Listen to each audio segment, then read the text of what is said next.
ano, eu sou a professora Anne Amaro, professora de redação. Hoje nós vamos começar o capítulo 4, que é uma continuação daquilo que estávamos vendo nas nossas aulas presenciais. Nós estávamos falando sobre os mitos. E no capítulo 4, ele vai abordar as anotações. Nós vamos aprender como fazer anotações a partir de um mito que nós leremos aqui, tudo bem? Bom, antes de tudo, eu queria que você pegasse o seu livro, a sua apostila, para que você acompanhe junto comigo. Eu estou na página 429, que é justamente essa daqui, tá? Logo aqui embaixo, nós temos algumas provocações que o texto nos faz. Vamos dar uma lida? Bom, diz assim, ó.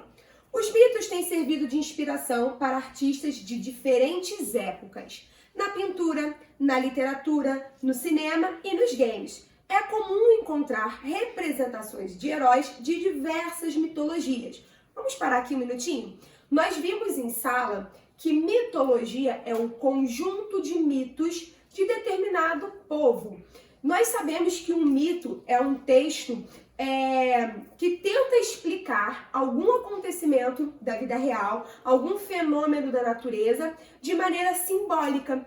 Tudo que está em um mito não tem que ter sentido na vida real. Muitas vezes, as histórias que acontecem nos mitos são fantasiosas, são histórias mágicas, possuem seres fantásticos, sobrenaturais, e tudo isso não é um problema nesse gênero textual, tá?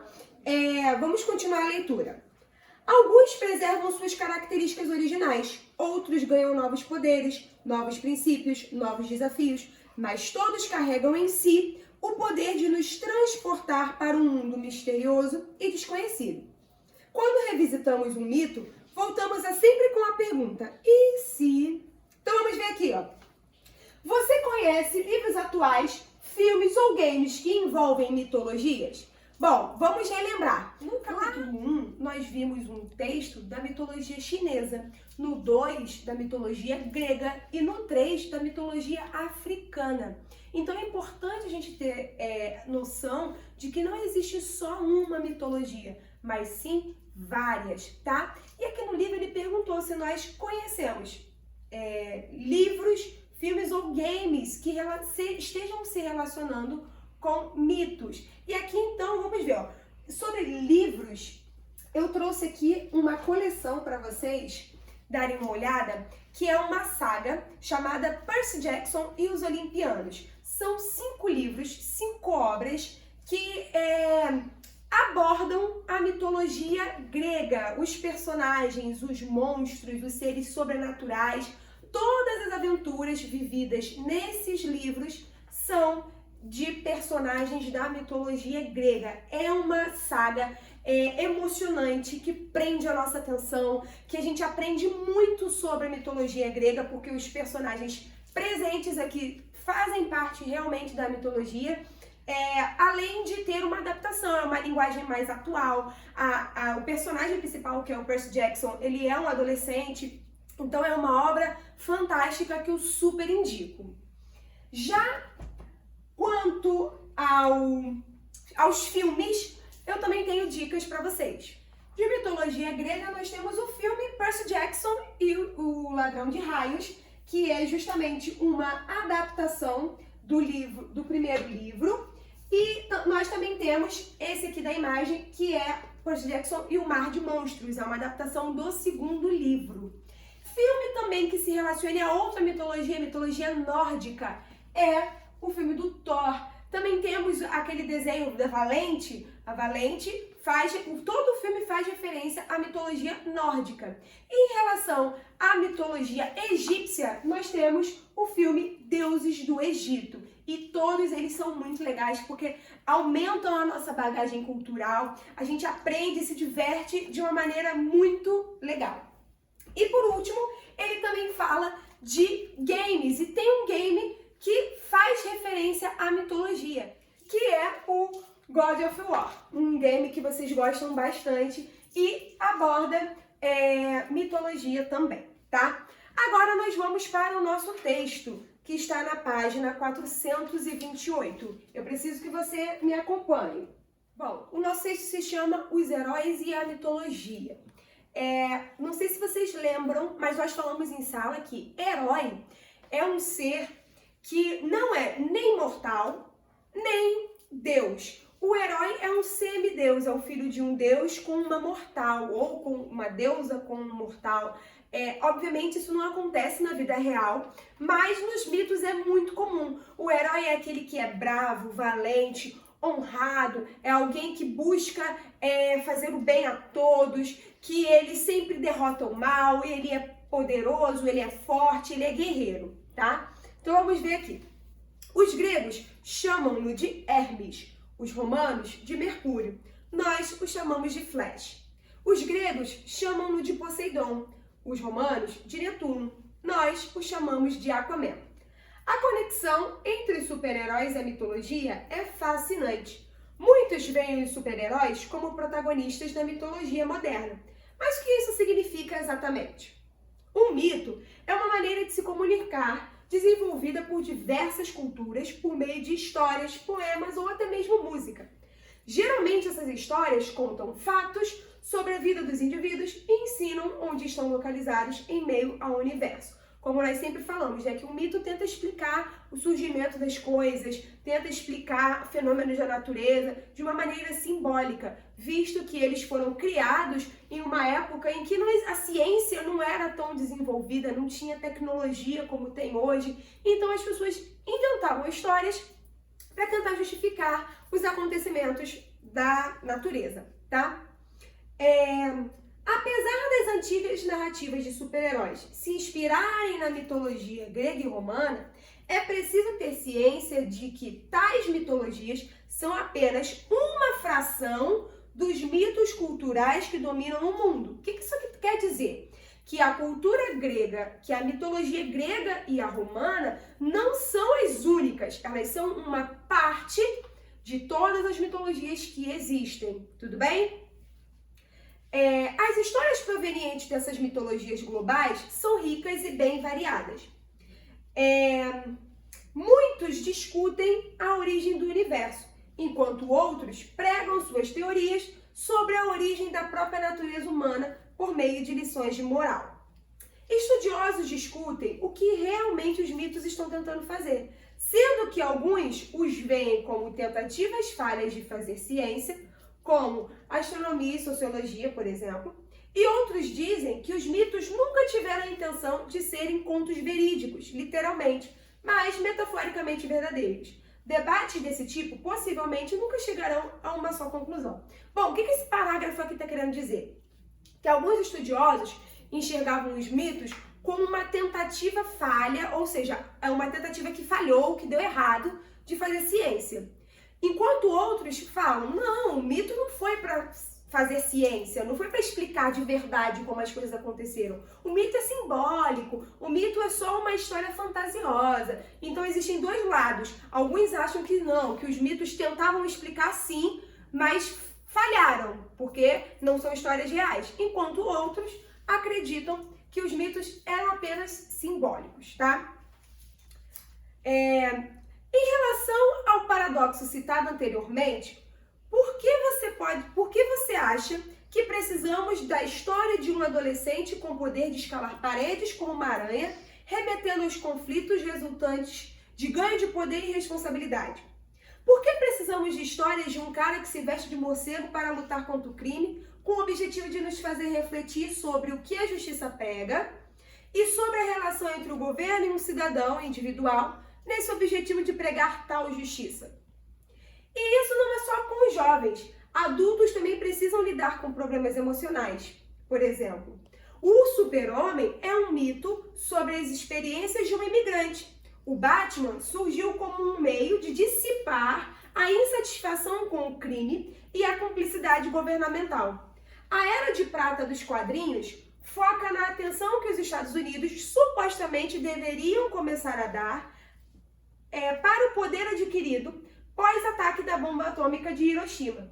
Conforme as histórias de super-heróis são consumidas por novas gerações de pessoas ao redor do mundo, os desafios enfrentados por diferentes comunidades e culturas vão modelando a mitologia moderna, de agentes poderosos e vilões cobardes. E isso é excelente. Mitologias que perduram são um sinal de dinamicidade. Bom, o que está querendo dizer aqui? Que a mitologia moderna, ou seja, que é esse conjunto de histórias que nós temos hoje com os super-heróis, são importantes para quê? Para gerar debate, para gerar reflexão na gente. Os mitos também, esses super-heróis atuais, servem para fazer críticas sociais, para chamar a nossa atenção para situações que muitas vezes passam desapercebidas, sabe? Aqui diz assim, ó, que mitologias que perduram, ou seja, que passam de geração para geração, são um sinal de dinamicidade. O que é dinamicidade? É movimento, mudança. Conforme o mundo muda, as histórias o acompanham, as histórias mudam também. Se antes o cenário das histórias eram as florestas, eram os campos, o cenário dos super-heróis hoje são as cidades, tudo bem? O mundo urbano como nós temos hoje, tá? Terminando aqui o texto. Na verdade, a gente não precisa dessas histórias para entender temas tão profundos, mas elas nos ajudam, sem sombra de dúvidas. Os elementos fantásticos encontrados em mitos antigos nos ajudam a entendê-los. Em culturas geradas em torno de tradições orais, é mais simples lembrar dessas narrativas e é mais fácil de passá-las adiante. Ou seja, antigamente as histórias eram passadas de maneira oral, um contava para o outro. Não existia um registro escrito ou em vídeo, em filme, em livro, em série, em jogo. Hoje em dia nós temos outra forma de registrar as nossas histórias, tá? Então ele diz assim, ó, para nós o problema não é a comunicação, mas o compromisso. Se nós queremos que jovens pensem em poder e responsabilidade, podemos só sentar e conversar. Ou podemos dar-lhes o Homem-Aranha. Na sua opinião, qual é o mais efetivo? Bom, o que ele está querendo dizer aqui? O que dá mais certo? Será que é conversar sobre responsabilidade e poder? Ou a gente assistir aquilo em um filme? Muitas vezes, só uma conversa não basta, mas quando a gente tem um contato com uma obra, com um filme, aquilo mexe com a gente, aquilo desperta em nós sentimentos e às vezes a gente aprende de maneira mais efetiva. Então é isso que ele quer dizer aqui. Então o texto que nós acabamos de ler, ele faz uma comparação entre as histórias primitivas, os primeiros mitos e os super-heróis. Inclusive, em várias mitologias acontece de encontrarmos histórias parecidas. Porque como as histórias eram passadas de um povo para o outro, de uma pessoa para outra, alguns faziam adaptações. Então, por exemplo, o mito da sereia. Aqui no Brasil ele foi adaptado para o mito da Iara, que também era uma sereia. Assim como o lobisomem, que é um elemento da mitologia, ele aparece em vários povos. Enfim, muito do que nós temos na cultura atual vem da cultura antiga, dos mitos que já existem há muitos séculos, tá? Agora nós vamos partir para as nossas atividades, na página 430. Bom, nós temos aqui, ó, questão 1 diz assim, o texto fala da relação entre mitos e heróis modernos. Pode-se dizer que se trata de um texto, vamos olhar só aqui os primeiros tipos, ó. Informativo, é um texto que traz informação? Tudo bem, traz informação.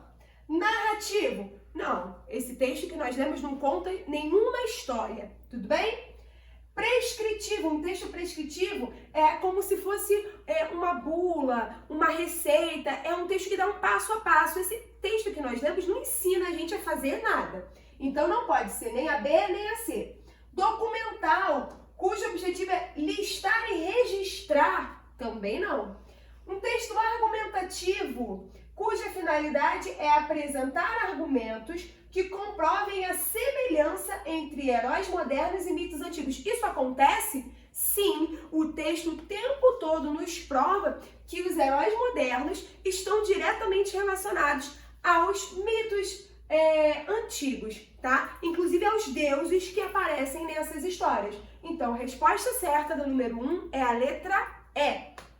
Questão 2 é muito legal. Olha só o que ele pede pra gente fazer.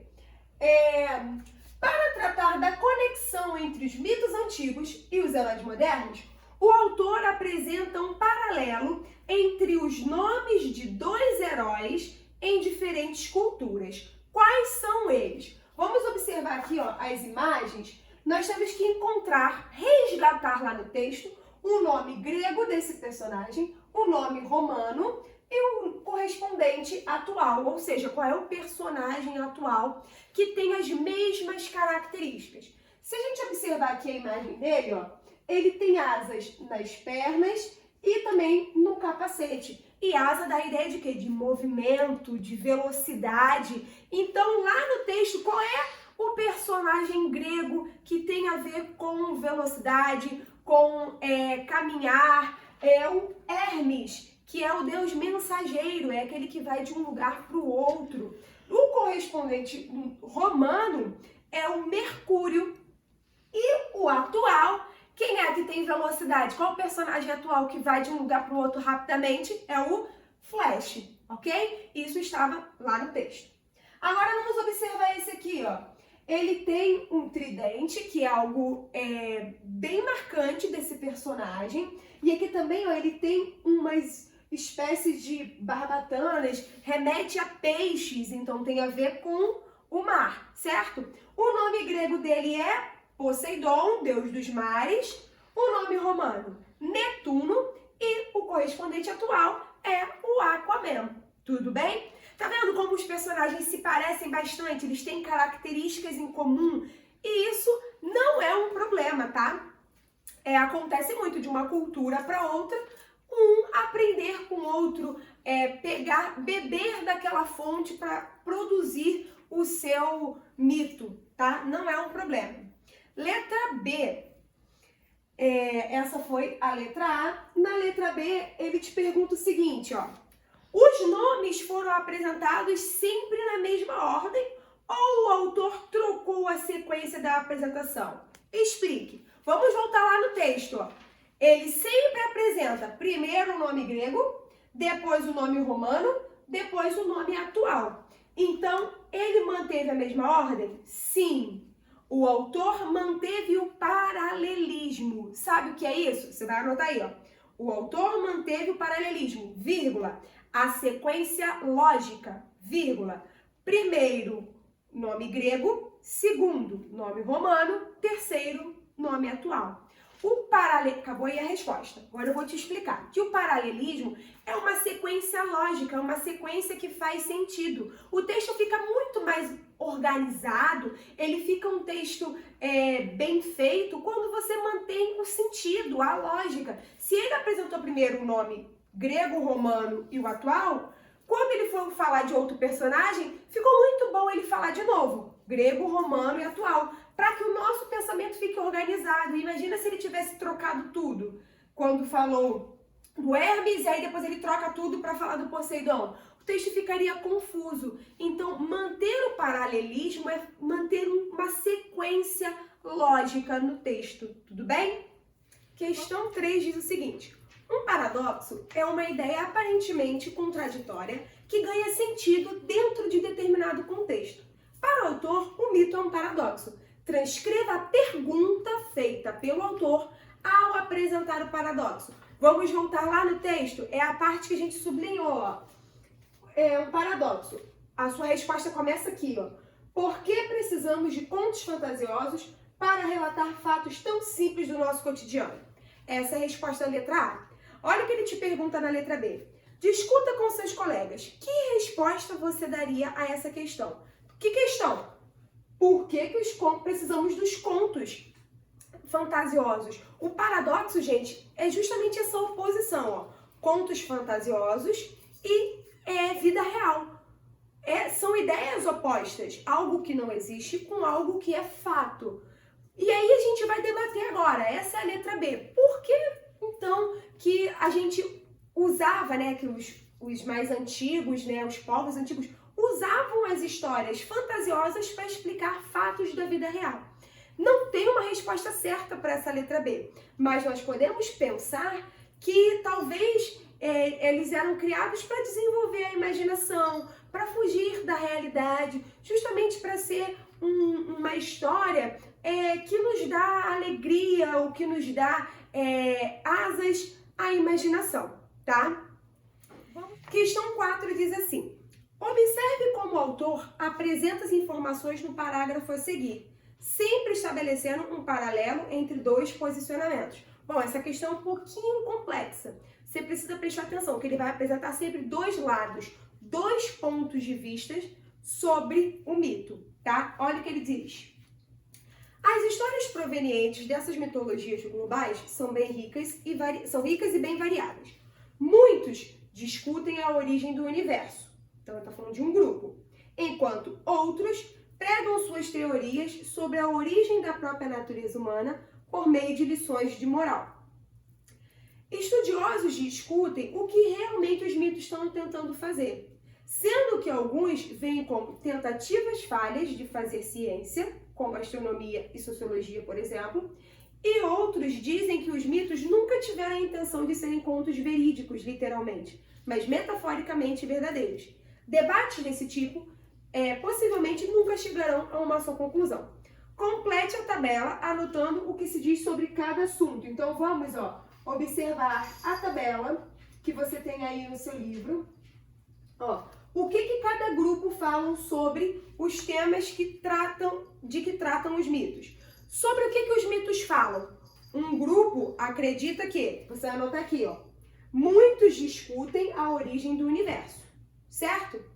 E o outro grupo fala que, vai anotar aqui, outros pregam suas teorias sobre a origem da própria natureza humana por meio de lições de moral. Tudo bem? Agora vamos falar sobre as funções do mito, segundo os estudiosos. Um grupo de estudiosos acha que, você vai anotar aqui, o mito é uma tentativa que falhou em fazer ciência. E o que o outro grupo diz? Você vai anotar aqui no último, o mito sempre desempenhou um papel de representação simbólica. Um grupo achava que o mito tentou ser ciência e falhou, e o outro diz, não, o mito nunca foi para ser real, para ser ciência. O mito foi criado para ser simbólico. Tudo bem? Então, existem esses dois grupos, tá? Bom, as demais questões nós faremos juntos na nossa aula ao vivo, tudo bem? Então, agora nós vamos para a página 434, que ela vai falar sobre a nossa produção textual. Passa lá para a página 434, que ele apresenta aqui, a seguinte proposta. Os mitos estão presentes em várias atividades artísticas, nos quadrinhos, no cinema, na literatura. Vamos investigar algumas delas? Forme grupos com seus colegas. Cada grupo deverá ler uma matéria entre as listadas a seguir. Então ele apresenta vários sites com várias informações sobre mitos e esse trabalho era para ser feito em grupo, né? Só que, como nós estamos em casa, eu escolhi uma atividade que nós faremos juntos agora, tá? Bom, o que ele pede aqui, Eu escolhi essa matéria aqui, 5 seres mitológicos que seria legal de ver na vida real, do site Mega Curioso. Então, nós vamos lá nesse site, tá? E vamos ler o que tem lá. Qual é a informação que ele traz para nós. Mas antes disso, a gente vai ler esse site, o que tem lá, para fazer o quê? Se você lembrar, o título desse módulo é anotação. Nós vamos aprender a fazer anotações a partir do texto que a gente vai ler. Então, olha o que ele pede aqui. Alguns comandos são para o trabalho em grupo, eu só escolhi o número 3, tá?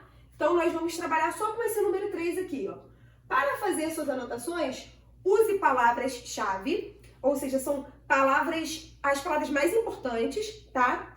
Organize as informações principais em tópicos, em bolinhas, ok? Em grupos, e mantenha o paralelismo. O que é o paralelismo? É o sentido, tá? Vamos lá no site ler o que ele traz. Creio que está um pouquinho complicado para você enxergar todo o texto aqui. Então, você pode dar uma paradinha nesse vídeo, vai lá no site, tá? Que é esse link que está aqui no livro. Você vai ler o mesmo texto que eu vou ler, tá? E aí você terá as informações. Então nós veremos 5 seres mitológicos que seriam legais de ver na vida real. O primeiro deles é a Fênix. A Fênix é um pássaro fantástico, originário da mitologia grega, embora existam versões desse animal em outras culturas, como é o caso de Benu, dos antigos egípcios, Feng Huang, dos chineses, Hu dos japoneses. Ele quase é sempre descrito como uma ave de grande porte, semelhante à águia, ao falcão ou ao pavão, dotado de olhos como safiras brilhantes, penas amarelas, vermelhas e roxas. Aí aqui tem uma imagem. O legal sobre essa poderosa ave é que, ao morrer, seu corpo entra em chamas e a Fênix renasce a partir das próprias cinzas. Bom, então aqui nós temos algumas informações sobre a Fênix. O que você vai fazer? Como você vai fazer uma anotação desse pequeno texto que nós lemos? Eu já deixei aqui um esquema para você. Olha só. Eu coloquei aqui o tópico, ó, Fênix. E o que eu posso organizar desse texto? O que ele apresenta? Ó, a espécie desse ser, o poder dele e o que ele simboliza. Então eu coloquei aqui, ó, espécie, pássaro, poder, renascer das cinzas, simbologia, ressurreição. E lá no site você vai ver que nós temos outros seres, que são unicórnio, hipogrifo, centauro e esfinge. Então aqui eu mantive o paralelismo. Eu continuei organizando em espécie, poder e simbologia. Espécie, poder e simbologia de cada um desses seres. Tudo bem? Essa estrutura aqui foi a forma que eu encontrei de organizar, de anotar. Lembra que ele pediu pra gente colocar em tópicos? Então é isso que você tem que fazer. Você vai voltar lá no texto, tá? Que está nesse site e vai continuar lendo sobre cada ser desse e você vai botar qual é a espécie, qual é o poder e qual é a simbologia. Dessa forma você vai anotar as partes mais importantes sobre o texto que está lá no site. Bom, pessoal, voltando aqui ao site, nós temos mais explicações, tá? Olha, sobre o unicórnio, você vai ler e vai lá fazer a sua anotação no caderno, tá? Sobre qual é a espécie desse animal, qual é o poder dele e qual é a simbologia, o que ele significa, a partir do texto que você vai ler aqui, tá? Nós também temos essa informação, você vai escrever essa informação sobre o hipogrifo, sobre o centauro e sobre a esfinge, tudo bem? Então assim nós encerramos a nossa aula de hoje. Não se esqueça de que nós temos um encontro marcado ao vivo, tá? Para fazer os exercícios que sobraram, tudo bem? Espero que você tenha entendido. Nos vemos na próxima e não deixe de lavar as mãos e usar álcool em gel. Um beijo, tchau, tchau!